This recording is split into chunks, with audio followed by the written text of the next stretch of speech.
レーンエイムの登場機、大型モビルスーツハイグレードアリュゼウス。全高約25センチのこの大型ガンプラを今回は全塗装していく。果たして何日かかるのか。今宵はこのガンプラをレッツクラフティン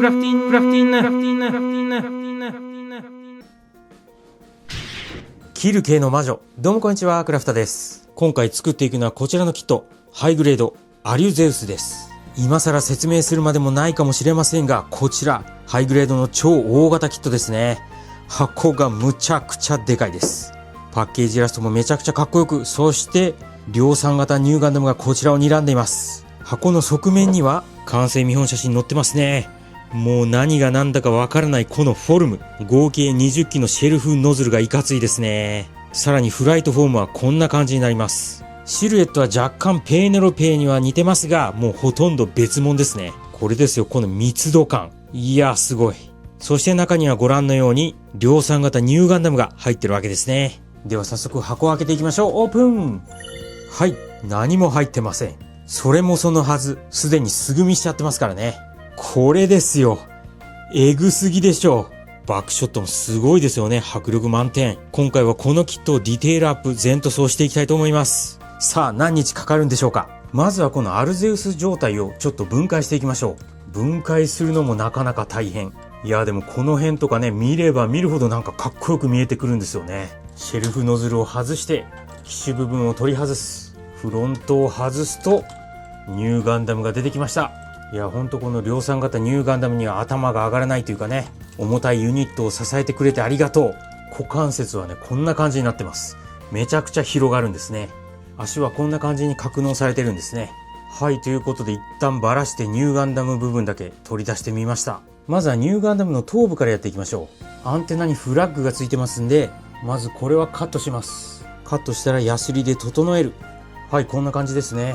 毎回思いますけど、フラッグをカットしただけでかなり雰囲気が変わります。ここもフラッグっぽいのがついてますんで、これももうカットしちゃいましょう。そして BMC 高値 0.1mm でパネルラインを彫り直しておきましょう。ここにもラインがありますんで、ちょっと慎重に描いていく。このトサカ部分なんかはエッジがめちゃめちゃ丸まってて彫りにくい。というわけでこういうところはこのノコ的なやつで直線ラインを引いていきます。これだったら確実にまっすぐになりますからね。バルカン部分が若干もっさりしてるので、ここはちょっと穴を修正しておきましょう。ピンバイスでちょっと掘ってエッジ部分も調整しておきましょう。はい、こんな感じになりました。結構ダクト部分の彫り直しがきついかもしれない。あとこの辺とか2本目のアンテナもフラッグを切ってシャープにしてみました。だいぶシュッとしたんじゃないでしょうか。スカート部分、ここに丸い突起があるんですが、これちょっとあまり好みではないので削り落とします。そしてここにはいつものマイナスモールドを入れましょう。えぐり取る。そして整えておく。見えづらいですがこんな感じ。足のバーニャーもエッジが非常に太いんで少し削っておきましょうか。こうすることでスケール感というかね、精密感がかなり違ってきますから。はい、こんな感じで削りました。すごいめっちゃ質感上がってます。ビフォーアフターで比べると歴然ですね。左がビフォーです。めちゃくちゃ縁が太いですが、アフターだとなんかシュッとした感じになってます。とは言ってもまあここのカバーを取り付けるとほとんど見えなくなるんですけどね。完全なる自己満。こちら足の裏ですね。こんな感じでめちゃめちゃ肉抜き穴があるので、このエポキシパテを使って埋めていきましょう。パテ埋めって本当に難しいですよね。上手い人どうやってるのか本当教えてほしい。とりあえずね、クラフトの場合はこうやって爪楊枝で押し込んでるんですけど、なんかもっと効率的なやり方があるような気がしてならない。はい、というわけでこんな感じで埋めてみました。あとは乾燥させてヤスリで整えると。ちょっといいやり方発見しました。これ指でやった方が早い。少しだけ時間を置いてパテを軽く硬化させてからもう指で押し込む。ちなみにこういったアーム部分結構肉抜き穴があるので、埋めれるとこは埋めていこうと思います。はい、じゃあアリュゼウスの方もやっていきましょう。シェルフノズルですね。ここも墨入れのために彫り直しをしていきますが、結構プラスチックが柔らかくて非常に筋彫りを入れにくい。そして毛羽立ちの除去も難しいです。これも何箇所もありますからね。この辺とかも彫り直しをしますが、同じものをね6個やんないといけないっていうのがね、ちょっと精神的に大変です。このキットはとにかくパネルラインの彫り直しが必要な箇所がめちゃめちゃありますね。シェルフノズルは20基全部彫り直さないといけないです。この辺のラインも全部凹凸がもっさりとしているので、彫り直さないと多分墨は入らないでしょうね。そしてところどころ合わせ目が出るパーツがありますね。消せるところは接着剤を流し込んで消しておきましょう。脚部にこういうエアインテークが結構あるんですけど、全然溝がないということで、この辺はなんとなく溝を彫りましょう。そして後で黒く塗りつぶすと、そんな感じで適当にやっていきたいと思います。多分アリュゼウスで一番難しいパーツ、それがこちら。まあね、何をもって難しいかというのは諸説あると思いますが、ここのね、インテーク、これ通常黒く塗らないといけないんですけど、全く穴が開いてないんですよね。なので黒く塗るための境界線もないと。というわけで曲線マスキングテープをこんな感じで貼り付けて、それはめちゃくちゃ慎重に筋彫りを入れていきます。もうここはね、ミスが許されない。ちょっとずつ優しく掘り進んでいきます。こんな感じでインテーク部分を筋彫ってみました。この後ね、彫り込んでもいいんですけど、黒く塗るんでこのままでもいいでしょう。あとはシェルフノズルを他のパーツと同じように、溝をちゃんと彫り込んでいくんですが、このへこみ部分、ここも塗り分けないといけないんですよね。なので全箇所彫り直します。そしてこういうへこみ、シェルフノズル1基につき4箇所ついてるんですよね。なのでシェルフノズル合計20基ということは80箇所こういうのがあるんで、全部彫り直していくと。はい、こちら腕ですが、腕のこの部分、ここがねちょっと寂しいんですよね。なので 2mm のプラバンをこんな感じで切り出して、これを隙間に差し込みます。はい、するとこんな感じでなんかね、インテークが増えたみたいなね。ビフォーアフターで見るとこんな感じですね。あとは接着剤で留めておきましょう。こうしてみるとこのキット、肉抜き穴を埋めた方がいいであろう箇所が結構あるんですよね。足の裏は言うに及ばず、この肘関節とかショルダーのシールド部分とかですね。ということでエポキシパテを練り練りして肉抜き穴を埋めていきましょう。はい、じゃあヤスリがけやっていきましょう。まずはね、この辺のめんどくさそうなやつからいきますか。こういうフレーム系のパーツはほぼ確実にパーティングラインが入ってますんで、パーティングラインっていうのはこういう線ですね。まずはこれを全部消していきましょう。こういう円形の箇所はもちろんスポンジヤスリで一気にやっちゃいます。一応400、600、800番まで磨きます。600番、800番と。はい、こんな感じですね。はい、パテが固まったんでヤスリがけしていきましょう。結構ありますね。ちょっとこのパーツめちゃくちゃ厳しいですね。ヤスリがね、中に入らない。細かすぎて。多分綺麗に仕上げるのは難しいでしょうね。もうざっくりとここは終わらせたいと思います。これはちょっと本当に予想外に細かかった。そしてパーティングラインもズバッと入ってるんで、これも消していきましょう。足の裏は一旦平らにしておいてから、確かこの真ん中だけ少しへこんでたような気がするんですよね。なのでここだけ少し若干深めに掘ります。そうするとこんな風に段差ができていい感じになるんじゃないかと思います。はい、パテ埋めしたパーツヤスリがけ完了です。こういうね、フラットなパーツはもう余裕なんですけど、こういうやつね、もうここの隙間にヤスリが入らない。狭すぎて。だからめちゃめちゃ時間かかりました。ここのね、肉抜き穴を埋めるのは全然おすすめしません。もうそのまま塗った方が絶対楽。一応ね、難しめのパーツはヤスリがけ終わりました。やっぱりフレームとかがね、パーティングラインを消さないといけないんで、かなりカロリー高めの作業。はい、あとはこっちですね。外部走行系。ここはね、もう多分楽というかね、ボーナスタイムでしょう。ヤスリがけ楽しそう。引き続きやっていきましょう。ここにね、パーティングラインがあるんですが、ここですね。こういうのはね、なんか最近流行りのマジスク買ってみたんで、これでシューってやると結構楽なんですよね。全然デザインナイフでもいいんですけど、あとは合わせ目消ししてるパーツも結構ありますんで、この辺とかですね。はみ出した接着剤をちょっと削って、ヤスリで合わせ目を消しておきましょう。やっとヤスリがけが終わりました。いやー、なかなかに大変。かなり分量ありましたね。いつもの大型超音波洗浄機にパーツを全部突っ込んでいきます。さすがに1回では無理。食器用洗剤を入れてスイッチオン。まずはメカサフスーパーヘビーを使ってフレームを塗っていきましょう。最近のガンプラってものすごく精度が高まってるせいか、塗装すると結構パーツがはまんなくなるんですよね。なのでできるだけ塗膜を薄くするためにサーフェイサーとグレート層がいっぺんにできるこのメカサフをよく使ってます。こんな感じの色味ですが、元の成型色と比べるとちょっと暗めに仕上がってますね。関節のパーツ、パテで穴埋めしてますが、ちゃんと仕上がるでしょうか。パテの部分も塗っていって、はい、こんな感じですね。パテの穴埋めがえぐいこのアーム部分、ここはどうなるでしょうか。サフを塗ると分かりますが、めちゃくちゃ仕上がりが汚い。これはちょっと修正します。再度パテを持ってヤスリがけしてきました。いや、クラフトの腕前ではこれぐらいが限界ですね。塗ってみましょう。まあさっきよりかは綺麗に塗れてるような気がしなくもないが、どうでしょうか。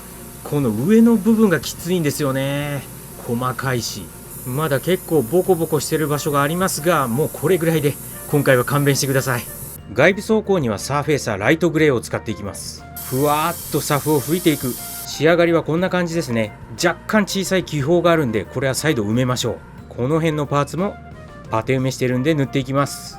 脚部のパーツです。ここも同じようなのが6個ありますからね。これも塗っていきます。他のパーツも通常通りサフを塗っていきますが、この小さめのパーツ、これは合わせ目消しが必要なパーツですね。こんな感じで小さい気泡が入ってます。というかね、パテ埋めって一発でうまくいくことないですね。穴が小さいとパテとか接着剤とか入らないんで、穴を大きく広げます。今回は瞬間接着剤で気泡を埋めましょう。再度塗り直して完成。ツルツルで気持ちいいですね。足の裏のパテもめちゃくちゃ失敗してたんで、再度パテ盛りしてヤスリがけして塗り直す。なんかこのキット細部がハイグレード基準なんで、マスターグレードよりはるかに大変ですね。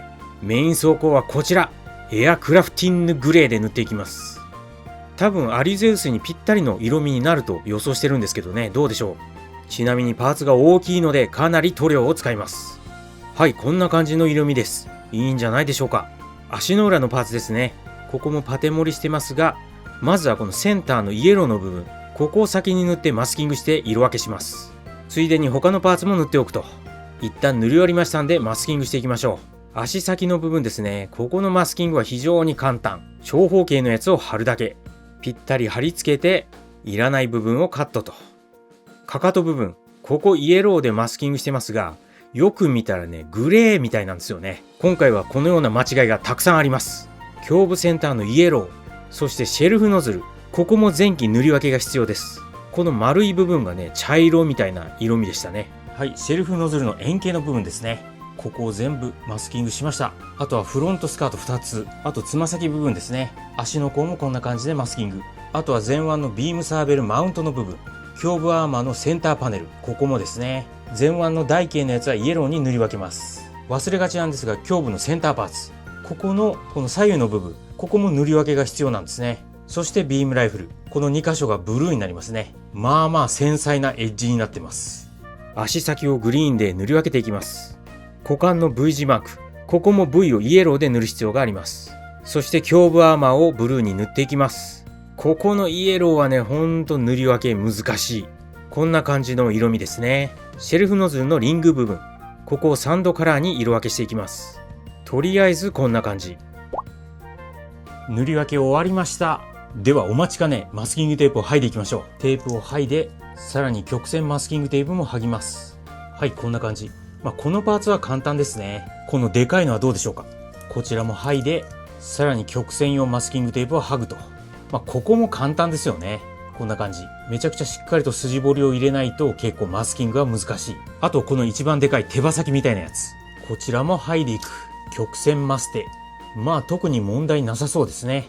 こんな感じです。ここのエッジがうまくいくかどうか心配だったんですけど、うまくいってますね。細かいパーツも剥いでいきましょう。こちらは前腕ですね。実はここも塗り分けが必要だというね。剥ぎ取りましたが、このパーツは完全にミスってますね。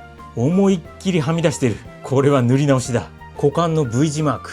これは結構細かいですからね。さてどうでしょうか。ベリッと。お、予想に反して、まあまあいい感じに仕上がってますね。これは十分 OK でしょう。前腕のパーツですね。この両サイドがイエロー。ここも剥いでいきます。はい、だいたいいいんじゃないでしょうか。はい、こんな感じですね。ここはフレーム部分はほとんど見えませんからね。フロントスカートです。これも剥いでいく。ほっ、どうだ。いいんじゃないでしょうか。頭部ヘルメットの頬当ての部分、ここはね、黄色なんですよ。こんな感じと。足の裏はどうでしょうか。かかと部分、つま先も剥いでいくと。おお、なんかいい感じですね。胸部アーマーですが、ここは絶対失敗してると思う。こんな細かいとこね、うまくいくわけない。ほんとここ細かすぎてちょっと無理がある。こんな感じで案の定ちょっと失敗してますね。胸部の塗り分け全然納得いかないんで、もう一回マスキングして塗り分けてみましょう。フロントアーマーの側面部分、ここも剥いでいく。ベリベリと。はい、こちらはこのような仕上がり。裏側はちょっと雑ですが、ここはね、ほとんど見えないんで問題ないでしょう。前腕のビームサーベルラックみたいなやつ。ベロンと。こんな感じ。胸部アーマーのセンターの部分ですね。ここもね、縁だけが白いんですよね。なのでグレーを残しつつ、縁をホワイトに部分塗装と。仕上がりはこうなってます。後ろのこの部分までちゃんと塗り分けましたからね。あとはつま先、ツートンカラー、そして気になるビームライフルですね。ここがうまくいくととても嬉しいんですが、どうでしょうか。この辺が結構細かいんですよね。剥ぎ取りました。こんな感じです。さすがに完璧とはいかないまでも、いい感じになってるんじゃないかと思います。足の甲のマスキング、ここも剥ぎます。ベリベリっと。はい、こんな感じですね。墨入れしていきましょう。グレーのパーツにはダークグレーで墨入れ。ホワイトのパーツはグレーで墨入れします。このパーツめちゃめちゃ複雑ですね。こういうとこにもしっかりと墨を入れていく。シェルフノズルの四隅にはこんな感じで各4箇所穴が開いてるんですけど、ここの中はね、暗く塗らないといけないらしいんですよね。この小型のやつは非常に塗りにくいので、フィニッシングシートをこんな感じで貼り付けて対応したいと思います。こんな感じでよしとしましょう。今回は筆塗りも同時進行で進めていきましょう。シェルフノズルの内側は暗めの設定になってるみたいなんで、ここを筆塗りで塗っていきます。はい、こんな感じ。さらに反対側のパーツも筆塗りして、この2つを合わせると。分解してた方が塗りやすいですからね。先端部分も筆塗りしておきましょう。ここもね、多分グレーだったような気がします。先端を装着。はい、これでやっと1個出来上がりですね。これ1つだけでも手数がかかる。四隅の中はフィニッシュシートと、内側は筆塗りと。当然筆塗りするとこんな感じではみ出ることもよくあるので、溶剤&筆でエッジを整えます。こんな感じですね。あとシェルフノズルの先端もバリバリはみ出してるんで、ここもはみ出た部分を拭き取っていきます。内側は拭き取らず外側だけ拭き取っていくと。はい、拭き取りました。こんな感じですね。墨入れ&筆塗りが終わったパーツ拭き取っていきましょう。溶剤で軽くこすっていく。拭き取るとこんな感じになりました。やっぱエナメル塗料って最高ですね。では塗装が終わったパーツを組み立てましょう。まずはボディからですね。フレームにウエストを取り付けて、コックピットハッチ、胸部アーマーをかぶせます。さらにウエストを取り付けて、首フレーム、背中を閉じます。フロントのアーマーをつけて、胸部インテーク、ボディの完成です。ここのイエローはちょっと塗り直しましたけど、結構大変でしたね。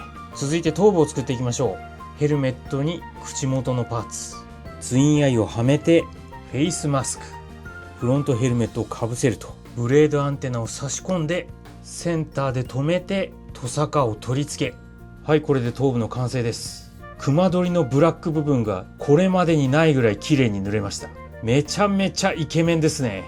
腕を作っていきましょう。こちらショルダーアーマー、内側に色違いのパーツ、外から見るとこんな感じ。素晴らしい色分け。外側のアポジモーターを組み立てて取り付ける。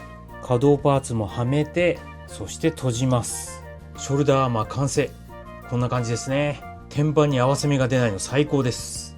引き続き腕ですね。肘関節を仕込んでブルーのパーツ閉じます。いや、このキットも塗装したらめちゃくちゃ硬くなりますね。はまらない。上腕を差し込んで内側をカバー、関節を取り付け、前腕のアーマーにビームサーベルを仕込んでフレームで留めると。そしてこれを前腕に取り付ける。こんな感じ。続いて足です。まずは太ももを閉じてすねフレームを取り付け、そして閉じます。外部装甲を取り付けていく。バーニア、イエローのスラスターをスッと差し込んで前後のアーマーを取り付けます。そして側面、次に足先ですね。関節を入れて足の甲、もう一つ上から。はい、これで足先完成です。つま先とかは稼働しないんですね。足首をドッキングすれば、はい、これで脚部完成。ちょっと塗り分けは完璧じゃないんですよね。なんかこのパイプイエローらしいんですよね。なんかちょこちょこ多分塗り分け足りないところがあると思いますが、まあその辺はご了承ください。ここもなんかね、イエローかもしれない。次にスカート部分。フレームを差し込んで、リアスカート。こちらをフレームに取り付けます。ここもね、本当はイエローみたいなんですけど、ちょっとグレーに塗りました。そしてフロントのセンターパーツ。連邦の V 字マーク。フロントスカートを作って閉じておく。ボールジョイントではめます。サイドスカートを組み立てていく。結構細かいですよね。こちらもボールジョイントでフレームに取り付け、こんな感じになりました。量産型ニューとしてはこちらのバックパックで最後ですね。これね、よく見るとこの部分、そして多分ここも、あとこの部分とバーニア、これ全部塗り分けらしいんですが、もう全部グレーで塗っちゃいました。ビームサーベルを刺しておきましょう。こんな感じ。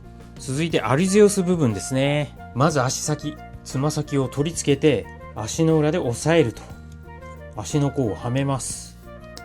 はい、これで完成ですね。こんな感じで足の裏は肉抜きは埋めましたけど、ディテールを入れてないんでツルツルですね。各部のシェルフノズルユニットを組み立てていく。リングをつけて、このアーマーを動かしてここに取り付け戻します。さらにやたらと可動部位が多いシェルフノズル、ここも組み立ててノズル部分に取り付けます。もう一つ組み立てて、こちらもノズルに取り付ける。フレームにシェルフノズルを取り付けていきます。3機つけるとこんな感じ。さらにもう一つ組み立てて、連結用のアーマーを差し込んで、これがここにはまると。両足分作るとこんな感じになります。圧巻ですね、この時点で。このブラックのね、インテーク、これ筆塗りしたんですけど、ここがね、結構大変です。こことかも大変でしたね。よく見るとちょっと雑なんであんまり見せられない。そして脚部ユニットはこちらをはめて正面にアーマーを取り付けると、これでこの鳥のような脚部は完成です。フライトフォームの場合はこんな感じで閉じると。せめて足の裏をグレーに塗るべきだったか。フロントスカートですね。ここにはファンネルミサイルを内側から取り付けておくと。はい、こんな感じ。どう見てもアーマードコア。次に胸部ですね。インテークをはめてセンターのフレームを取り付け、ここはねダークグレーのパーツなんですけど、ライトグレーで塗りました。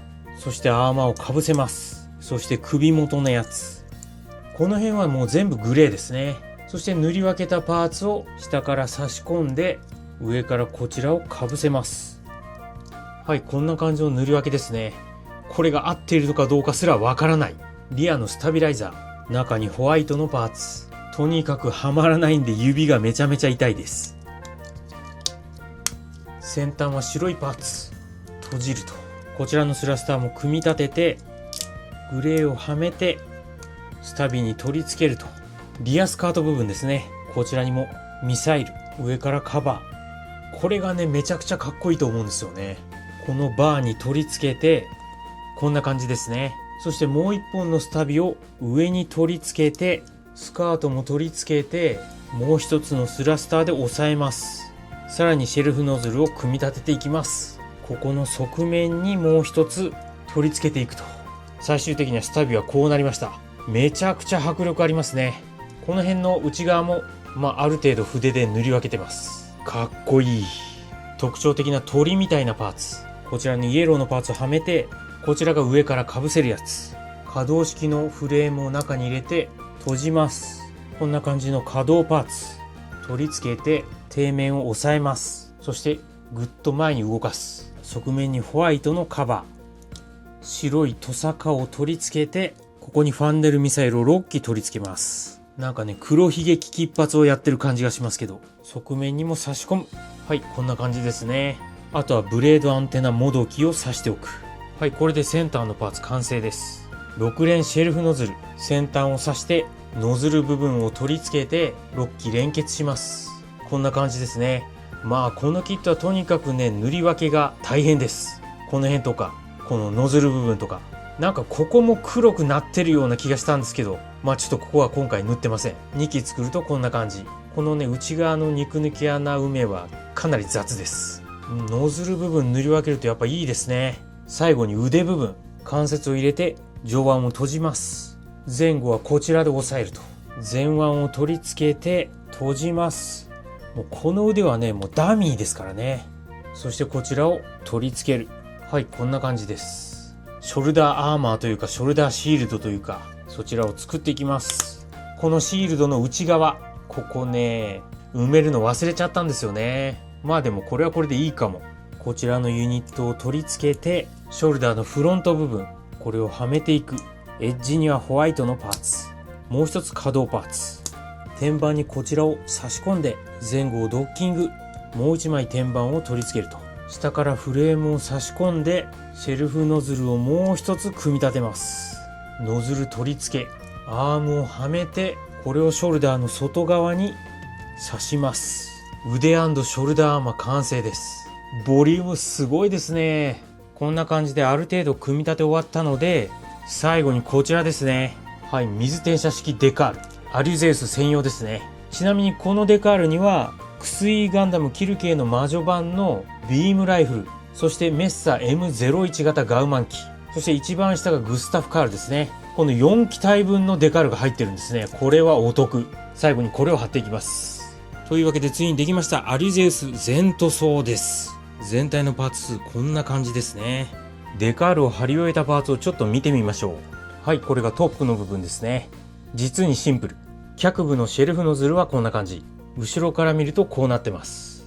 脚部はこうで、胸部はこんな感じ。腕の部分がめっちゃかっこいいですよね。まあそんなにディテールとか追加してないですけど、十分かっこいい。ここを埋めてないのがちょっと悔やまれる。ダミーの腕部分、アナハイムエレクトロニクス。3連ノズルはこんな感じ。後ろから見るとこうですね。ただここも一つミスってまして、この部分あるじゃないですか、ここね、説明書見るとどうやら白らしいんですよね。いや、全く気づかなかった。もうデカールを貼っちゃってます。そしてリアのユニットはこんな感じ。やっぱり専用デカール最高です。アナハイムエレクトロニクス。後ろから見るとこうなってます。ここはまあ若干筋彫りとか追加してるんですけど、そういうシーンを撮り忘れました。あとニューガンダム部分なんですが、ここもね、なんかこのセンターのやつがね、青らしいんですよね。これもね、全く気づかず、もう全部グレーに塗っちゃってるんですけど。あとは頭部。このリアのセンサー周り。ここがね、どうやらイエローらしいです。もう塗り分け忘れまくり。まずはニューガンダムを組み立ててみましょう。足を取り付けて、はい、下半身の完成です。アリュゼウスと違って非常にカラフル。上半身も組み立てましょう。ショルダーアーマー。腕を差し込むと。はい、上半身の完成です。ビームライフルも持たせてます。若干ね、ここ寂しかったんで、グレーで塗り分けてます。そして上半身と下半身をドッキング。ガシャコーン。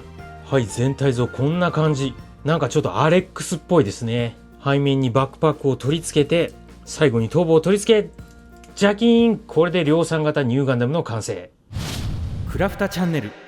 ハイグレード量産型ニューガンダムすぐみの完成です。アップだとこんな感じですが、ほんとオデュッセウスガンダムに似てますね。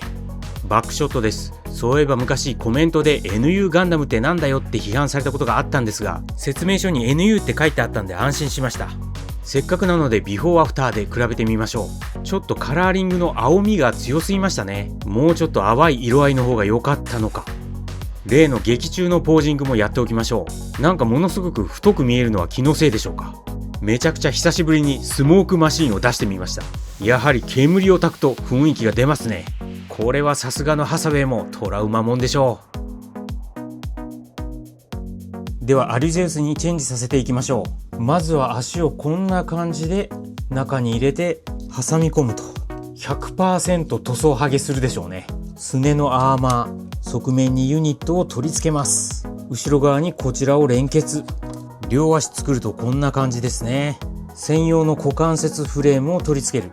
次に量産型ニューガンダムの上半身をこのような状態にして専用フレームに差し込みます。フロントアーマーを取り付ける。そしてリアのスタビライザーを背中に差し込みます。迫力がすごい。胸部アーマーを差し込みます。そして上からこちらを差し込んで倒します。こんな感じですね。両肩のユニットを取り付ける。シェルフノズルを背面に取り付け、こっち先につけた方が良かったですね。これでアルゼウス完成です。クラフタチャンネル。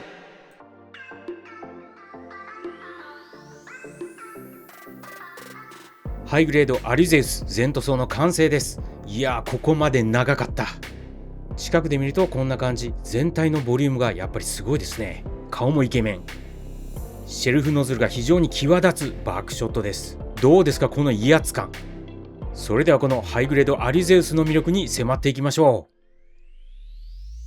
う。ちょっと俯瞰というか斜め上アングルで見てみましょう。一つ言いたいんですが、このキット全塗装のビフォーアフターがほぼ同じです。こちらがビフォー、パッと見じゃ全く区別がつかない。全塗装はかなり大変なんですが、ほとんど目立たないところに手数がかかるんですよね。マジモデラー泣かせ。